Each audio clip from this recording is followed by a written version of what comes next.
Alright, as you can see, the RPG, it's round 8 and I'm around the power room. By this time you would be in this scenario. I might go down here, but that's fine. Um, when you shoot into a crowd of zombies, it doesn't necessarily kill anything. It's more or less kind of a scam, as people would say. It's not really projected realistically. And also including the darkness of the rooms, they do go for a horror type style for everything. There isn't really much to talk about when it comes to the brightness, as you can change it within your settings, such as if you went to settings, you would go to graphics, change the brightness, you can really change it to go up, down. But they prefer you to have it at this brightness, which is, you would say, is default. The room isn't necessarily pitch black, but it's still enough for you to see. In the trailer, they didn't really show how to turn on the power. They kind of just showed the room, and then the power just magically comes on, which really doesn't make any sense. And they also don't tell you about the terminals you have to turn on. But they do tell you about the big orb that they show in the middle, which is good to know, but really you can see that just from, like I said before, doing your research, looking at other people play it, getting some type of acknowledgement of what's going on in the game or in what you're using. It may defeat the purpose in exploring the game, but it will help you recognize whether you want to purchase the game or purchase the item that you see or you're interested in using. And that's what advertisements kind of want to do. They want to project all the positive sides of their product so that people will buy it, so that people will take interest in it, because, oh, this is really good about the game, or this is really good about the product. I really want it, I really want to use it. And then once you get it, it's not always going to live up to the expectations, so it's really just best to look at reviews, look at people's thoughts on it, what happened when they got the product, kind of like a before and after, if they have the same interests as you, like, oh, I see that we both like it because there's specific weapons in the game that I used to love using in other games, or and stuff like that. But obviously, advertisements are basically targeted towards the majority of what the majority of people want, what the majority of people love in the game.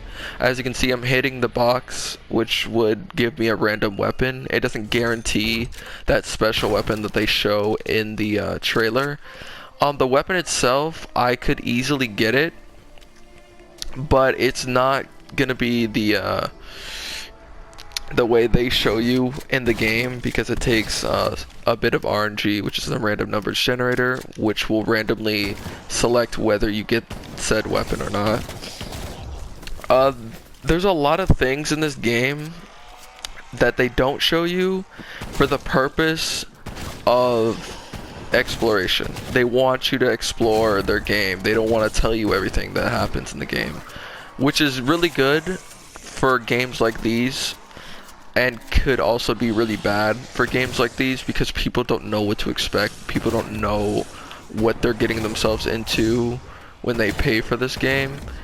And to be completely fair, not every advertisement is just different from the way they're trying to project things. Some ads, like let's say on some items that you would find from the grocery store, Walmart, Target, etc., etc., etc., they would project positive things about their product for the sole purpose for you to buy it. They don't really want you to explore like what you of the things that you can do with the product. They kind of just tell you the purpose for it, and that's it. And then they tell you some sappy stuff about how it's good for the environment, it's good for this, it's good for that. But they don't always tell you what not to do with it. They don't always tell you what it's not good for.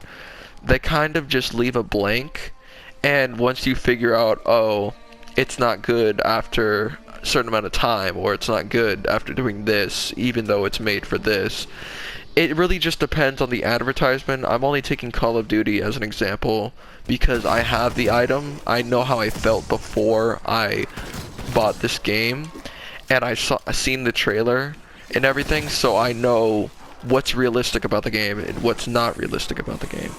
It would be a completely different scenario if the game was completely free, they showed you everything they had to show you, and even the ups and downs are projected in the game. That would be a completely different scenario, and it'd be a different way to partake in their advertisement. But anyways, advertisements are mostly made for people like you or me who are it can actually be through search engine as well. So like, let's say you're looking up some shoes. You're looking for shoes on the internet. What the program will try to do for you is look for things that you may be interested in, whether it's fake or not. It's all about just piquing your interest. If they can pique your interest, you can probably think of the many people who have bought the item because they had the same interest as you and may not have the same, the same restraints on themselves to not buy the product because they don't know what's going to be in store for them. So as you can see, this is the Megaton which is one of the things they show you in the game. They're actually pretty weak against shotguns, because shotguns are very overpowered in this game. So it would hardly take half a clip of the shotgun for him to die almost instantly. Pretty much destroys zombies any round. Obviously this isn't the best shotgun in the game anymore, but without the perk that I have on, he's roughly the same. You can kind of take him out pretty easy. This is also one of the pieces you can get to getting that special weapon you saw in the trailer to get in the box. And I'm also going to be showing the chopper gunner. The chopper gunner is by far the best thing they've shown in the game, gameplay wise. So as you can see, I can let them pile up or whatever, and once I get enough, I can just call it in, and it teleports you into basically a machine gun. You can see them all over the map. This thing practically destroys everything any round. It could be 100, 500, 6,000, doesn't matter. The machine gun will always stay true to its power. Other than that, that's really all in the trailer, from the goods to the bad, to what's true and what's not. It doesn't last for very long to, like, make sure everything's balanced.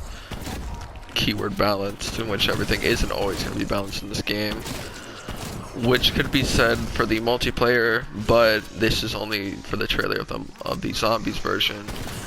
And that's really it for the most part, other than this, which I haven't shown, which is the energy mine that they've shown in the trailer. It's not really true to what its potential is, but for earlier rounds it definitely proves some type of help. And yeah, that's pretty much it.